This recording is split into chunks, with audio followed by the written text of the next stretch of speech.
Starting quarterbacks are dropping like flies. Can the Texas soccer team save the season? And we prepare for the Oklahoma State Cowboys. Don't go anywhere. This is College Crossfire. I guess we'll get into it.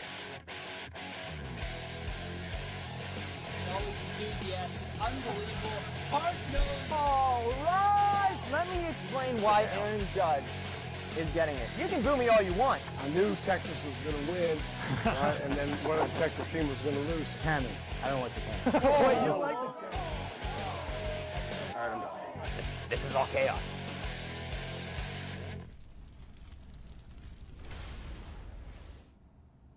Welcome back to College Crossfire. I am your host, Turner Barnes. We had a quick bye week, but the team is definitely rested and ready to go. Let's meet them. On first base, we got Zach left. Zach, how are you doing? Doing well. I won last time we had the show, and I'm ready to win again. All right, flex it. All right, Robert Trevino on second base. How you doing, Robert? I'm doing good. My right contact, I think has a tear in it, so this is my Jordan flu game. Oh, all right. Playing injured. That's what the greats do. Yeah. And on third base, we have Clark Dalton. Clark, how you doing? Doing good. I don't know if I had the Jordan flu game tonight, but hopefully I can have a similar, maybe a shrug performance. I don't know. Ooh. All right. Well, let's get into it. After a heartbreaking loss to LSU, the Texas Longhorns came out and dismantled the Rice Owls 48-13. While the outcome was certainly expected, were you completely satisfied with the way Texas won the game? We're going to start in an order, and then it's every man for himself. Zach? Yeah, so I'll start this off. I mean, overall, this was we are who they thought they were type of performance. As Dennis Green said, Texas is a top 10 team as we thought. And, I mean, they looked excellent. Sam looked great. I know it's Rice. But when it comes to this game, it was definitely a confidence booster, and that's the type of game you play right after you play an LSU in your non-conference to help you prepare for the Big 12 play. So when it came to this, I was overall impressed with the offense. I like the offensive line performance. Jake Smith obviously looked great in his role, and it just showed that we have a bunch of weapons on offense. I couldn't really take too much from the defense other than it was another confidence booster there because it showed them they actually could stop the ball, unlike against LSU when it was really hard for the Longhorns to make any stops. But overall, it's a really big game just to help them move forward, help the Longhorns move forward going into Big 12 play. Absolutely. Yeah, this is a big pick-me-up game. You need one of these every year, especially if you're an SEC team who loves to play nobody. But for Texas, playing Rice in NRG Stadium in Houston was very big for the program, very big for Rice, and I think it was very important for them to play a historical rival. And I think it was a very dominant performance by them, and I like to see the performance from guys like Jake Smith, but really I was focused on Keontae Ingram because he looked out of sorts against LSU after his drop, which probably cost Texas the game. But after that, you saw him kind of go into his shell. But in this game, I think he was able to get hot, understand, it's a new game, a new week. Going forward into conference play, he's going to have his stuff figured out, and I think they're going to need that, especially with Roschon Johnson, who's been probably the biggest surprise for me this year. Yeah, and I mean, everybody talks about how Keontae Ingram is super hard on himself. In the LSU game, you saw the bad side of that, but the Rice game, he started off kind of slow, but then he came out, so that was definitely a good sign to see. Clark, what do you got? I think this win was significant and it was satisfying for this reason. One of the biggest criticisms of the Tom Herman era is that sometimes Texas plays down to the level of their competition. And it was a little bit worrisome after coming off LSU where you lose, will they come out flat? I didn't see that at all. It was full speed, pedal to the metal. And that's the difference in making this program go back to the top. And we also saw improvement across the board with Cameron Dicker and his 57-yard field goal and Sam Ehlinger and Jake Smith developing a little bit of chemistry. Absolutely. All right, so I need to update the score. We got 4 for Zach, 4 for Robert, and 3 for Clark. Next week, Oklahoma State comes to Austin. The Cowboys have won 7 of the last 9 meetings, including 4 years in a row. So what is your biggest concern heading into this weekend? Anybody can answer. Yeah, the biggest concern is obviously getting the W. You lost the last 4 to Oklahoma State, including last year whenever you should have won. You had a team that was contending for potentially a dark horse college football playoff spot, and the Cowboys ended that. So this year, you really need to lock down on defense. That run defense is something we need to see. They had to replace, obviously, Charles Omenihu. We need to see them stop the big running back, Chuba Hubbard. He had over 250 yards last week against Tulsa, and he's going to come in probably look to have a similar performance. That's going to be the key to the game, especially since the Cowboys couldn't even figure out their starting quarterback until a couple of weeks before the regular season. Yeah, and Chuba Hubbard has the most rushing yards out of anybody in college football right now. Definitely somebody that they need to. Chuba Hubbard right now is looking like a Heisman candidate. I mean, 32 carries, 256 yards, like Robert said. But honestly, I'm most concerned, and it deals with what Texas had issues with in the LSU game, which is that pass game. And Tylan Wallace last year, 10 receptions, 222 yards, and 2 touchdowns. That is ridiculous. I mean, he's an absolute freak of an athlete. And it's crazy to say it, though, but about this run defense, we might need to make them pass. Like Robert said, Spencer Sanders, their quarterback, they basically announced him that he was going to be the quarterback right before the season started. Mm-hmm. And as crazy as it sounds, because we let him all those yards, we cannot let them get the run game going with Chuba Hubbard, because all that's going to do is put the focus on him and less on Wallace, and then Wallace is just going to tear us apart, it seems like. So with Texas, we really have to focus defensively on this game, because it's going to be a shootout. But if we can just hold them to maybe 30 points or so, I think Sam and the offense is capable enough to make the right plays to win the game. Yeah. I think Chuba Hubbard's a great player, but I'm slightly more confident in the run defense just because that personnel has shown a little bit more experience and power. I'm most concerned about Tylan Wallace because if you watched Oklahoma State and Texas last year, he was dominant. He had 10 catches for 222 yards, and even though Oklahoma State hasn't had the same consistency at quarterback, he is still leading all players in college football with 15 receptions for 390 yards. And last year, Kobe Boyce played in that game, and he struggled a little bit with Tylan Wallace. And I'm not sure he's progressed enough to the point where he's fully confident in his ability to guard Wallace. And sometimes that zone defense Todd Orlando likes to run breaks down when Wallace is in the game. Yeah, absolutely. And you mentioned Kobe Boyce, somebody who's struggled so far this season, dropped a very easy pick six in the Rice game. Could have been He's a still huge getting confidence better, booster for him. But yeah, I mean, he's a good player, but definitely one of the weak points of the defense so far. At the beginning of the season, plenty of people had Sam Ehlinger on their Heisman radar. All he's done since then is throw for 11 touchdowns and just dominated the college football scene. So, do you guys think Sam is a legitimate Heisman contender, or is he not quite there yet? When it comes to Sam, he's 100% a Heisman contender. He has proven to play really big and really well in every game this year. He has 11 touchdowns, 0 interceptions, like you said, and there's only two other quarterbacks who have thrown 3 touchdowns and 0 interceptions in each of the first 3 games. That's Tua Tagovailoa and Jalen Hurts. Those are some pretty elite good names to be next And this is what Sam's also doing. He's also showing the people out there that he's not just a runner, that he can throw the ball. He has 1 rushing touchdown this year. He's showing that that this new offense with all these weapons, Brendan Eagles, Colin Johnson, Jake Smith, Devin Duvernay, that Sam's arm developed and got a lot better, and ultimately that's made Sam into a way better quarterback. And I mean, if Sam plays like the way he's been playing the first 3 games, there's no doubt in my mind that he could be in New York by the end of the year. Yeah, Ehlinger, definitely, you said the 1 rushing touchdown. Last year he had 16. I think that more speaks to the change in the red zone offense that Texas has been running. But this question kind of for me highlights the problem that I have with the Heisman Trophy and MVP awards professionally, which is that it should go to the best player, but innately it's really tied to the success of the team. So besides guys like Lamar Jackson, who had a crazy year, their team wasn't as great. It's really tied, so I think Texas is going to have to win out the rest of the way. And if they don't do that, Sam Ehlinger is not a legitimate Heisman contender, and their shot of winning the rest of their games, including Oklahoma, pretty low, just in terms of the tough teams they have to play, the tough conference slate. So I think Sam is a Heisman contender. He's a dark horse.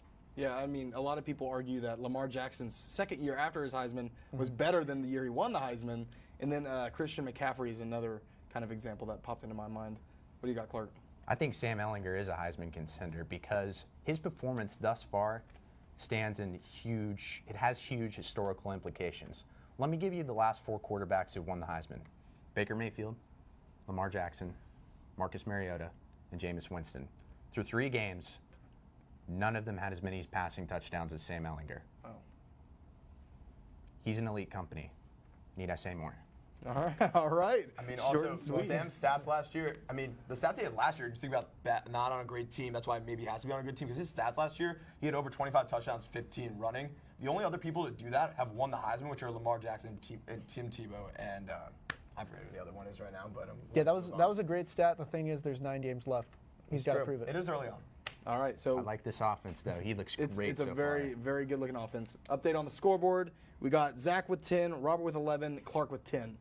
All right, moving on to the next question. The Texas Longhorns are favored by 5.5 points, but with multiple defensive injuries and the weight of 5 straight losses to Oklahoma State and Austin on their backs, can Texas pull out the win? Anybody can answer.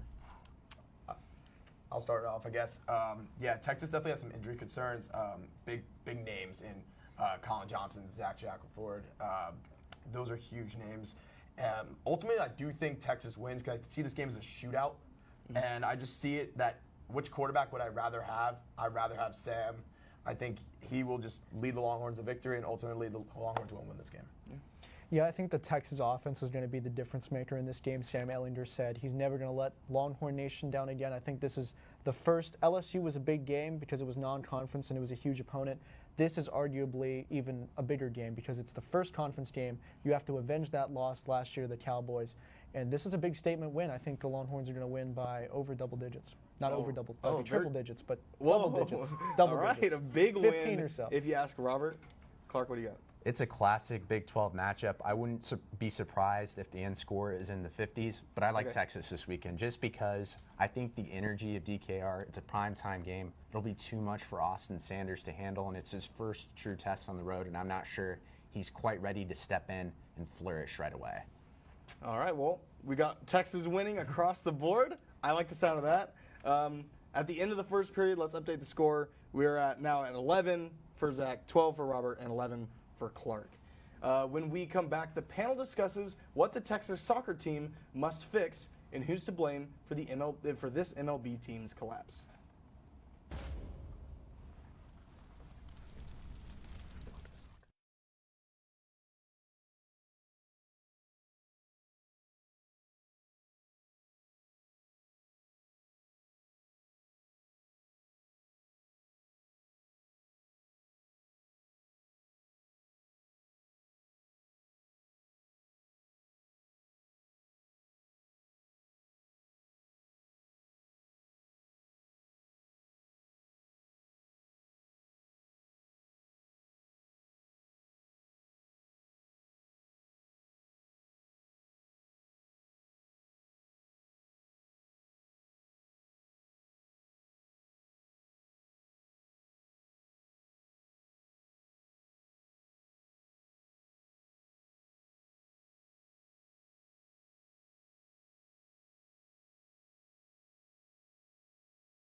Welcome back to College Crossfire. Before we get back to business, let's check out the scoreboard. Zach, I scratched out all my points. I'm not even trying to remember. Zach had 11, Robert had 12, Clark had 11 too, right? All right. There you go. That's great. Don't try and trick me, all right? I'll remember. All right, the Texas soccer team beat number 12 Washington Friday and then lost to Monmouth on Sunday. The Longhorns were shut out 4-0. That's the way you say it in soccer. 4-0 in soccer terms, yeah. But what does the Texas soccer team have to fix in order to be a good team? I mean, you beat a number 12 Washington and then lose to a nobody like Monmouth. Yeah. It's all about consistency. So for the Longhorns, if you're going to go out and beat a great team like Washington, that shows that you have the talent to, make a run and that you have the talent to be a great team. But when you lose to Monmouth, that's a failure. A team that you were significantly better than, any good coach will tell you that's always a failure of just consistency and being able to keep your head in the game, and to make a High School Musical reference there. But I think Texas needs to focus on its consistency, being there every game, putting in maximum effort. All right, we're going to bounce back to Zach. Jump the gun, Robert. I'm we're sorry, going I in order apologize. now. Zach, Okay, I'm sorry. That's a minus one. Robert made great points. Yeah, I'll lose Robert made points. great points. I'll lose The points for inconsistency that. obviously is a big deal with this team. I mean, like you said, you beat if you're the Longhorns, you beat number 12 Washington, then you lose to Monmouth. That is super tough. And for the Longhorns, ultimately, Angela Kelly needs to rally the girls and understand. Watch, if you're the Longhorns, you had 3 losses last year.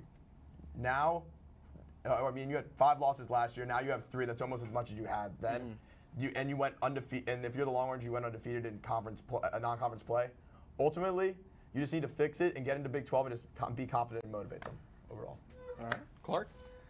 I think one thing we need to acknowledge was how important Sierra Henson is to this team. She's a 2-time All-American. She's currently leading the team in assists at 4, and it highlights a problem that they've had, and it's kind of led to some of this little bit of a cold spell here, is they don't really have someone who can combine playmaking and goal-scoring ability. They have Grosso, who's a nice playmaker, and she's very flashy, but I wouldn't call her a great goal scorer. And Haley Berg's a great goal scorer, but she's not really a ball handler. So I think it's getting everyone to understand that they need to be a little bit more versatile. That'll get this team back on track.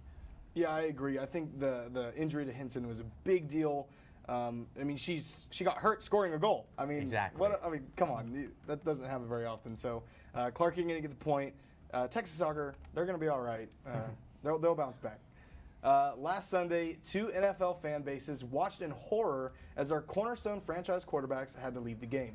Drew Brees of the New Orleans Saints is having surgery on his thumb and will be out for possibly 6 weeks.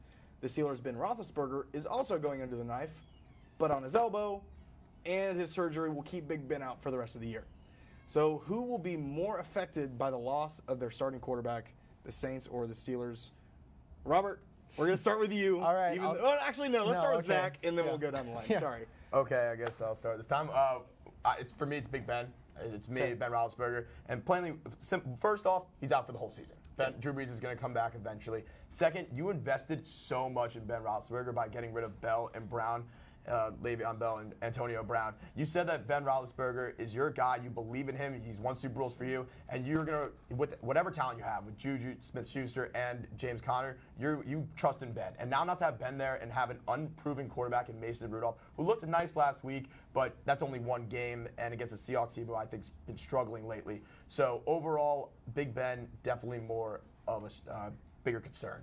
Yeah, I mean, as of right now, Drew Brees isn't out for the season. After the surgery, they'll reevaluate, but that's definitely a big deal that he's gone for the whole season. Robert? You know, the Saints came into this year looking to avenge a loss last year in the NFC Championship, Super Bowl expectations, trying to avenge their loss to the refs.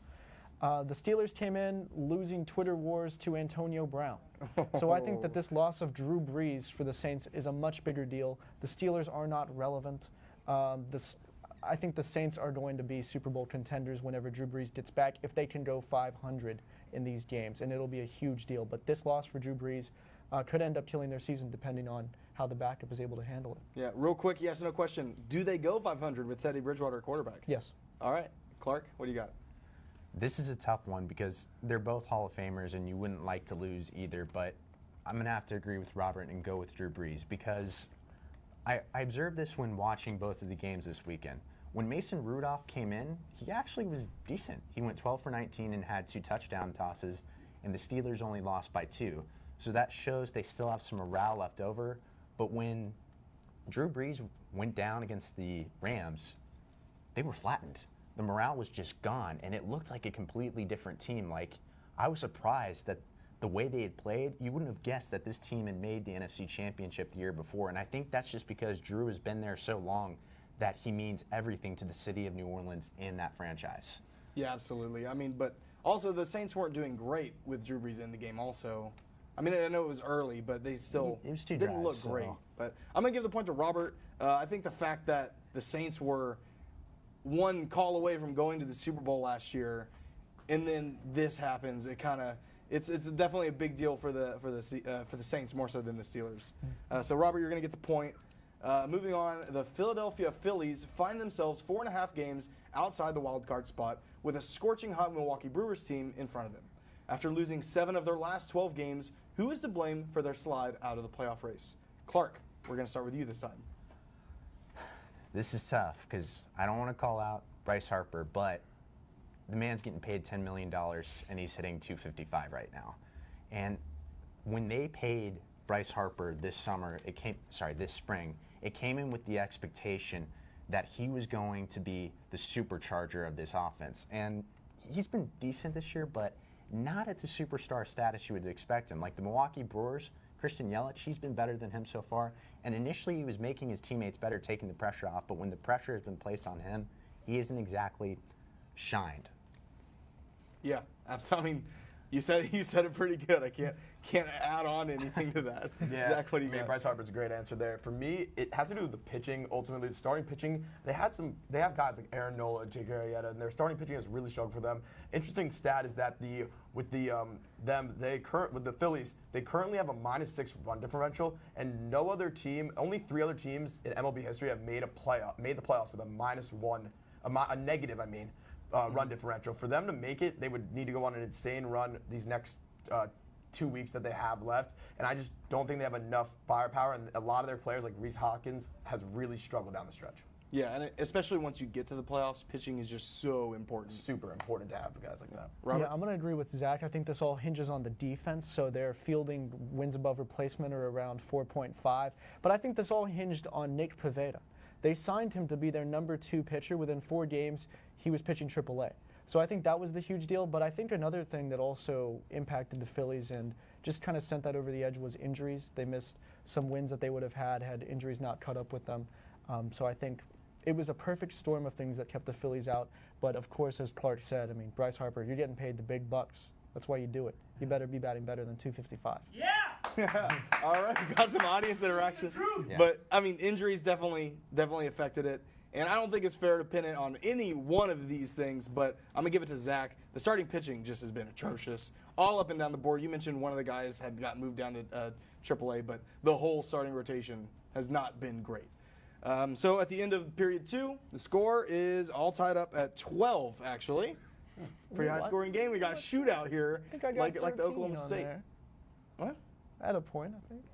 Oh, yeah. Yeah. Yeah, you do. I'm so I think sorry. I had I'm so 13, sorry. yeah. Call me out. That's fair. 12, 13, 12. You're right. I'm sorry, Robert. All right. Great debate, guys. Rapid fire is coming up next. Stick around because it is sure to get heated.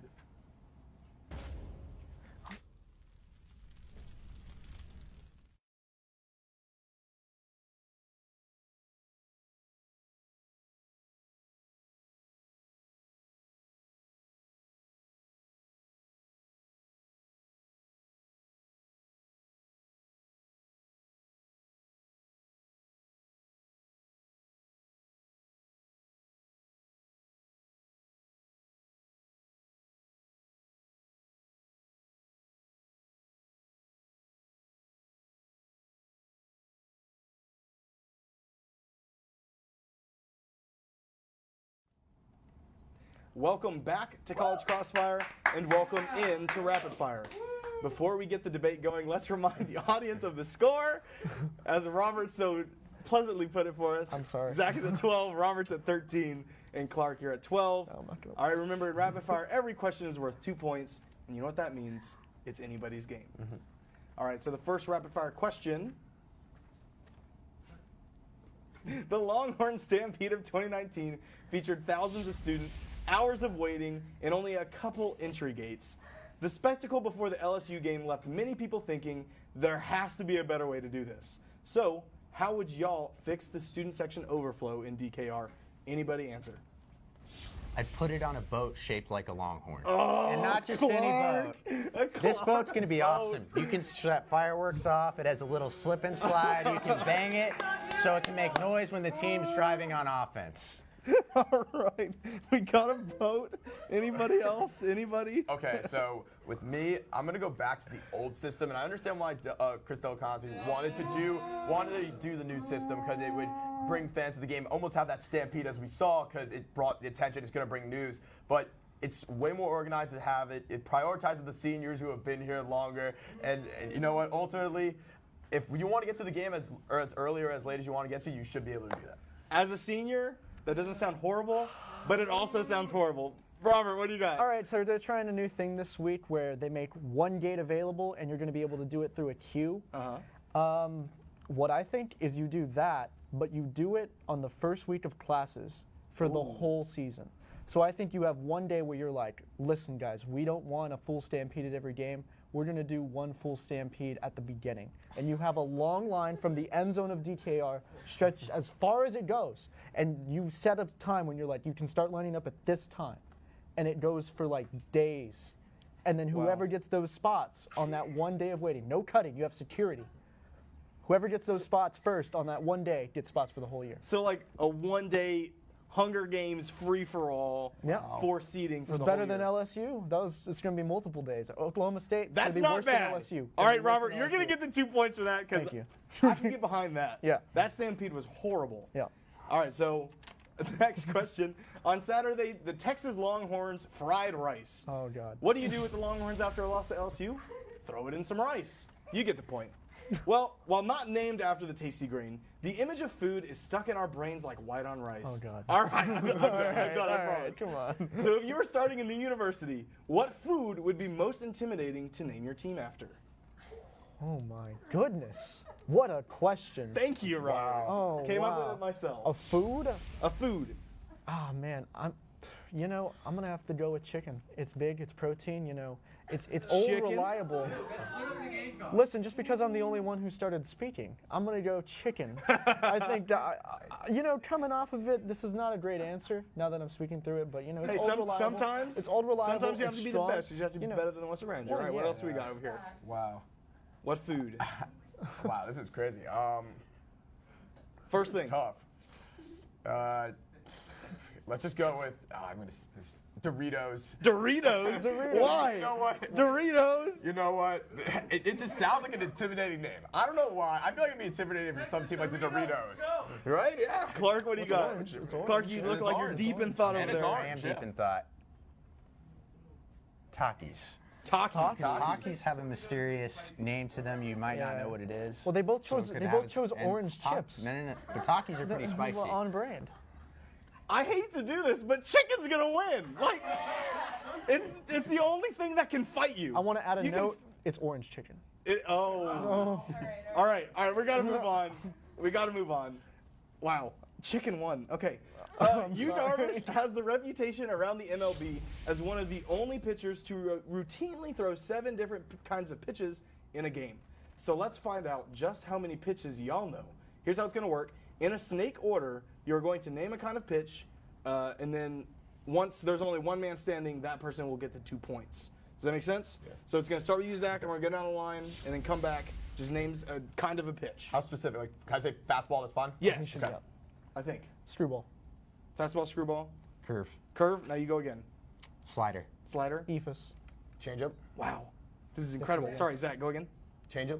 No, again, you got 2. Oh. You're snaking. Oh, splitter. Okay, I was just making sure we hadn't said that yet. That's 7. Super fastball. Okay, Robert, you're out.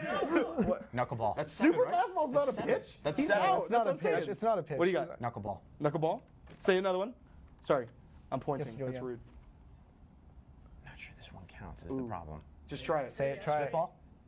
A spitball. it. Spitball. Our official says no. You gotta illegal. take one to take the win. No, you gotta Alright. say one. Oh, I was Right? gonna say spitball. 2-seam fastball. All right, That was we're good. gonna give both of That's- y'all 1 point, That's but what it I meant doesn't by super matter fastball. because of the chicken himself, Robert Trevino, Thank you. takes the win. Good job, Rob. Thank you. Do we have time for FaceTime? That was a tough I question, cannot man. believe. Do we have time for FaceTime? Anybody? Yes. All right, Robert, take it away. All right, let's do the FaceTime right here. All right, on a normal day, I would flex on myself. I give an ode to Andrew Luck, but today, or tomorrow actually, is my sister's birthday. So I want to send a shout out to Katie. Happy 17th birthday. I'll be hitting you with that birthday, Instagram Katie. tag. Thank you for everybody in studio for wishing her happy birthday. I'll see you. Thank you. So wholesome. So wholesome. I'm so sorry to the viewers out there that chicken won the game. Wow. All right. That is all the time we have for tonight. Congratulations to our winner, Robert.